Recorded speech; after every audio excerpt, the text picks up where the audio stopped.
ఓవరాల్గా శంకర్ అంటే ఓ పాత శంకర్, వింటేజ్ శంకర్ అంటాం, అది లేదు. అప్డేట్ అవ్వలేదు. ఇవాళ సినిమా ఎలా ఉంది అవన్నీ లేదు. ఓన్లీ శంకర్ ఏమనుకున్నా అంటే పాతగానే చెప్పచ్చు, స్పీడ్గా చెప్పాలి ఈ జనరేషన్కి అని అనుకున్నాడు అతను.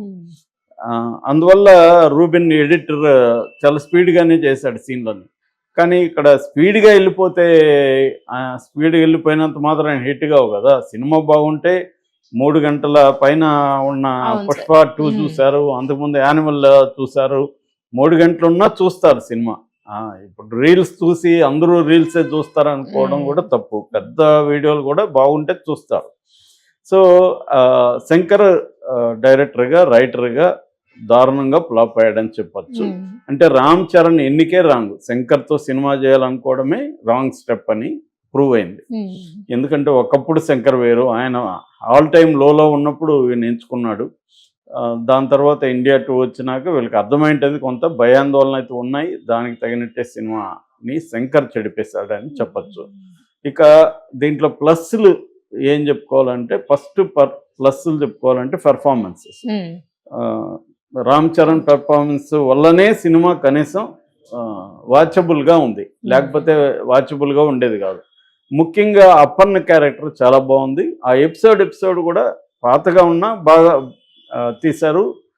షార్ప్గా ఉంది, లెంగ్త్ లాగకుండా. మామూలుగానే ఎప్పుడైనా కూడా ఫ్లాష్ బ్యాక్ అనేది సినిమాకి ఒక ఇబ్బందికరమైంది.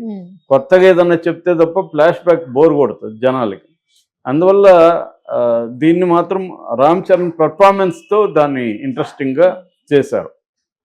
మిగతా క్యారెక్టర్లు కూడా, ఆయన ఐఏఎస్గా ఉండడం, ఐపీఎస్గా ఉండడం, కోపం ఉండడం, ఈ క్యారెక్టర్ తర్వాత వేరియేషన్స్ ఉన్నాయి. పొలిటీషియన్గా ఉండడం, మధ్యలో ఎలక్షన్ దీంట్లోకి వెళ్ళడం, ఇవన్నీ కూడా రామ్ చరణ్ అనేక డిఫరెంట్ షేడ్స్ని బాగా తీసుకురాగలిగాడు. సో అది. రెండవది ఎస్జే సూర్య కొంత రొటీన్ ఉన్న అతని మేనరిజమ్స్, అతను దాంట్లో ఈ మధ్య టిపికల్గా అవే రిపీట్ చేస్తున్నాడు ఎస్జే సూర్య. మనకి ప్రకాష్ రాజ్ కూడా ఒకప్పుడు అవే రిపీట్ చేసేవాడు, అలాగా చేస్తున్నాడు. అయినప్పటికీ కూడా ఎస్జే సూర్య మాత్రం పర్ఫార్మెన్స్ కానీ అతనికి స్క్రీన్ టైం కూడా ఈక్వల్గా ఉంది, ఆల్మోస్ట్ రామ్ చరణ్తో ఈక్వల్గా ఉంది. సో ఎస్జే సూర్య రెండోది చెప్పుకోవచ్చు. అంజలి క్యారెక్టర్, అంజలి ఫ్లాష్ బ్యాక్లో రామ్ చరణ్ వైఫ్గా, పార్వతిగా చాలా బాగా చేసింది. సో అంజలి క్యారెక్టర్. కియారా అద్వానీ కొంత డిసప్పాయింట్ చేసిందని చెప్పాలి.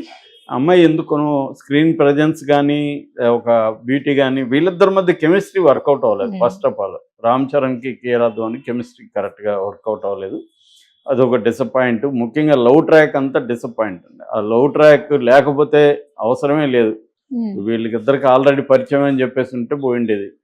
అంటే కథ లేకుండా దీన్ని ఏదో నడపాలని ఎందుకు 2 గంటల 45 నిమిషాలు హాయిగా 2 గంటలు పెట్టుండదు సినిమాని. అది కూడా ఒక లెంగ్త్ కూడా ప్రాబ్లం. ఈ లవ్ ట్రాక్ అయితే వేస్ట్, దానివల్ల బోరింగ్ ఫీల్ వచ్చింది, సినిమాకి ఇబ్బందికరంగా మారింది. నిజానికి సినిమా కొంత వేగం పుంజుకుంది ప్రీ ఇంటర్వల్ నుంచి ఇంటర్వల్ తర్వాతే ఇదంతా ఇదిగా ఉంది. ఇంటర్వల్ తర్వాత కూడా అక్కడక్కడ షార్ప్గా అయితే లేవు, అక్కడక్కడ సీన్లు లాగింగ్ ఉన్నాయి. సో పెర్ఫార్మెన్సెస్ జయరామ్ క్యారెక్టర్ కానీ, శ్రీకాంత్ కానీ, వీళ్ళందరూ పెర్ఫార్మెన్స్ అయితే బాగున్నాయి. సునీల్ కామెడీ కొంతవరకు వర్కౌట్ అయింది కానీ పెద్దగా లేదు.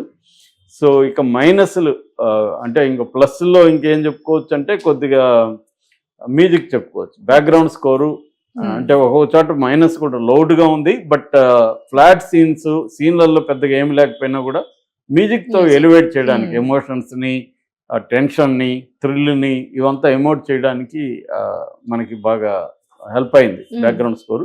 పాటలు స్క్రీన్ మీద కొన్ని బాగానే ఉన్నాయి.